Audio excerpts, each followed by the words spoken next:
کہ مدینے سے جب آپ نکلے ہیں تو کسی جنگ کا کسی کو خیال، کسی کے حاشیہ خیال میں بھی نہیں تھا.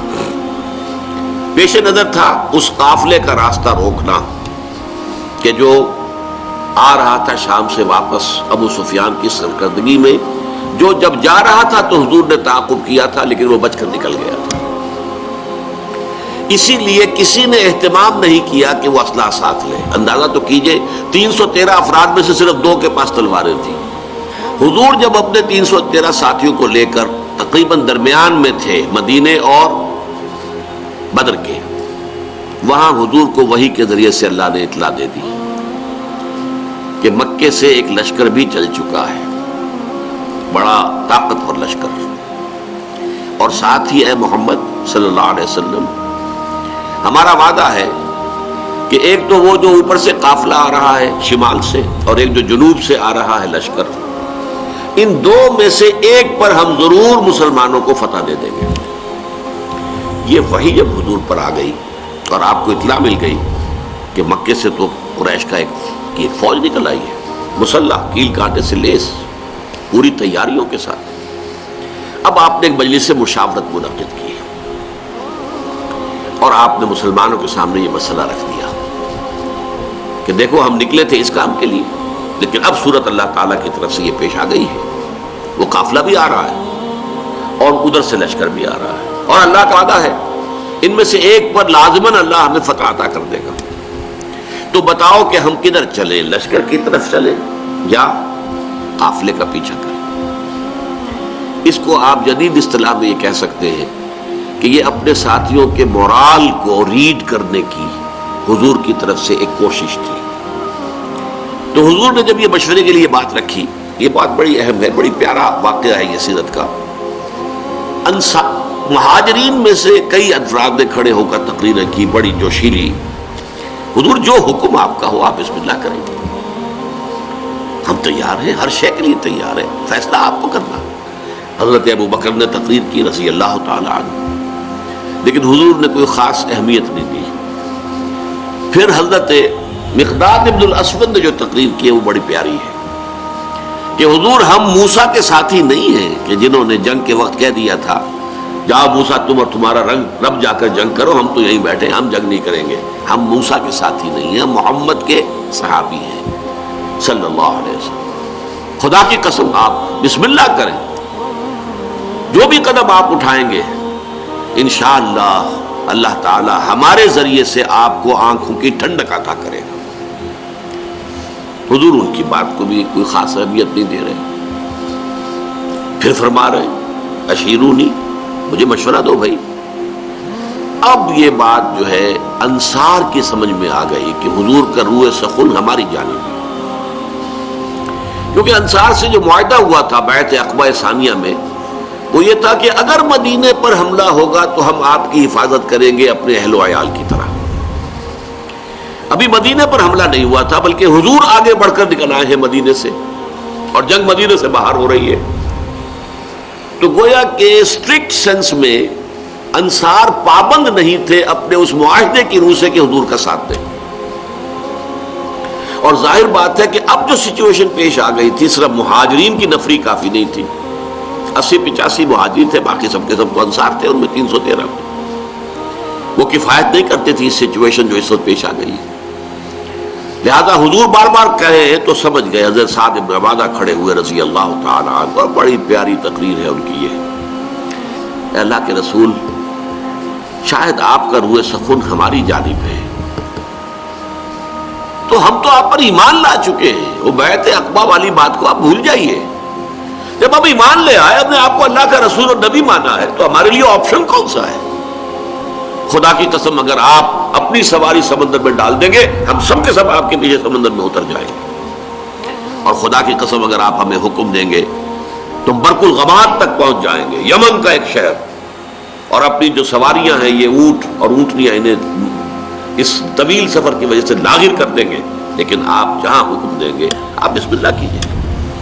اس پر آتا ہے کہ حضور کا چہرہ کھل اٹھا، خوشی کے اور بشاشت کے آثار کہ یہ جو جماعت میں نے تیار کی ہے اتنی محنت سے، دعوت اور تربیت اور تنظیم کے مراحل جو میں گزار کے لایا ہوں، یہ جماعت اب تیار ہے فی الواقع اس آخری مرحلے میں داخل ہونے کے لیے، اب ہم پوری طریقے سے فٹ ہیں، اس پر آپ کے چہرے پر بشاشت ہے۔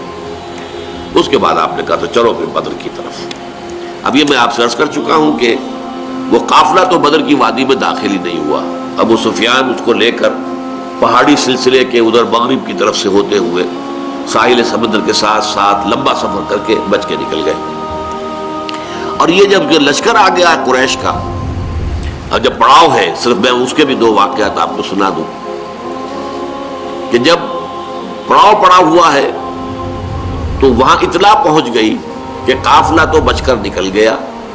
ابو سفیان کا پیغام آ گیا کہ میں قافلے کو بحفاظت لے کر مکے پہنچ گیا۔ اب جو ہے اب ہم یہاں تک پہنچ گئے ہیں، مدینہ یہاں سے صرف 80 میل دور ہے، ہم کہاں سے کہاں تک ہو کر یہاں پہنچ گئے ہیں، تو اب تو موقع ہے، اب یہاں سے واپس جانے کا کیا سوال۔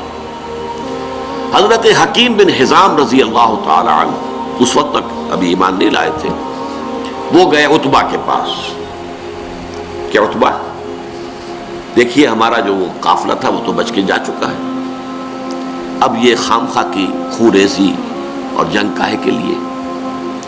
آپ کی حیثیت یہ ہے قریش کے ہاں کہ اگر آپ اس کو روکنا چاہیں تو جنگ اب بھی رک سکتی ہے۔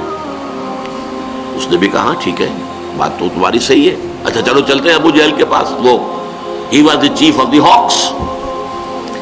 وہاں جا کر بات کی اور وہ شخص جو تھا پھر اس نے پینترا بدلا، تانا دیا عتبہ کو۔ عتبہ کے بیٹے تھے حضرت حذیفہ رضی اللہ تعالی عنہ، جو ایمان لا چکے تھے، حضور کے ساتھ تھے۔ ہاں معلوم ہوتا ہے عتبہ بیٹے کو سامنے دیکھ کر تم پر بزدلی طاری ہو گئی ہے۔ اب یہ عرب کے لیے بہت بڑا طعنہ تھا۔ عتبہ نے بھی اس طعنے کا جواب دیا کہ یہ صبح معلوم ہوگا کہ کون کاورڈ ہے، کون بزدل ہے۔ ظاہر بات ہے کہ عتبہ کو یہ بات کھا گئی، وہ چونکہ نسبتاً شریف النفس لوگوں میں سے تھا۔ نتیجہ یہ ہوا ہے کہ پھر اگلے دن سب سے پہلے عتبہ میدان میں آیا۔ یہ اس طعنے کا نتیجہ، اپنے بھائی شیبہ بن ربیعہ کو بھی ساتھ لیا، اپنے بیٹے ولید بن عتبہ حضرت حذیفہ کا چھوٹا بھائی، اب بڑا بھائی حضور کے ساتھ ہے، چھوٹا بھائی یہاں مقابلے میں آیا۔ یہ نکلے جیسا کہ پرانے زمانے میں رواج تھا، مبارزت، چیلنج کیا، آئے کوئی ہمارے مقابلے میں۔ ادھر سے 3 انصاری صحابی نکلے، انہوں نے پوچھا کون ہے آپ لوگ، ڈسکلوز یور آئیڈینٹی۔ انہوں نے بتایا ہم انصار میں سے ہیں۔ کہ نہیں تم سے ہم جنگ کرنے آئے ہی نہیں ہیں، ہماری شان سے فروتر ہے کہ ہم یہ کاشتکاروں سے جنگ کریں۔ تانا دیا کہ مدینے کے لوگ تو کاشتکار لوگ ہیں، ہمارے مد مقابل بھیجو محمد صلی اللہ علیہ وسلم جو ہمارے قافلے کے ہو۔ حضور نے ان تینوں کو اشارہ کیا واپس آ جاؤ۔ اب حضرت حذیفہ نکلنے لگے باپ کے مقابلے کے لیے، حضور نے روک دیا۔ حضور کی شفقت و رحمت نے اسے گوارا نہ کیا کہ باپ بیٹے کے مقابلے میں آئے اور بیٹا باپ کے مقابلے میں آئے۔ لیکن پھر بہرحال 3 نکلے، حضرت حمزہ عتبہ کے مد مقابل میں، حضرت علی اور حضرت حارثہ ابن عبد المطلب۔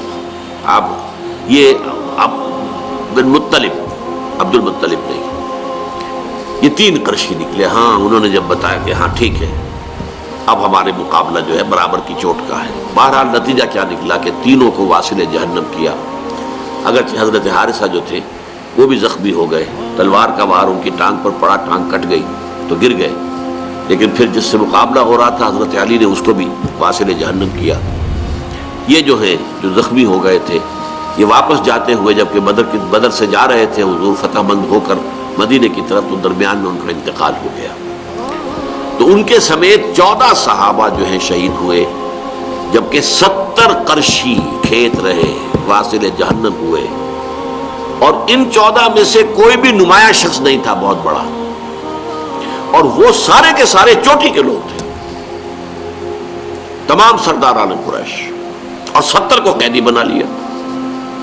تو یہ گویا کہ اللہ تعالیٰ نے پھر اس کو سورہ انفال میں یوم الفرقان قرار دیا، اس پروسیس آف ریولوشن کے حوالے سے یہ اصل میں ایکٹیو ریزسٹنس کا منطقی نتیجہ آرم کانفلکٹ، اور اس ایکٹیو ریزسٹنس کو انیشیٹ کیا ہے محمد رسول اللہ صلی اللہ علیہ وسلم نے.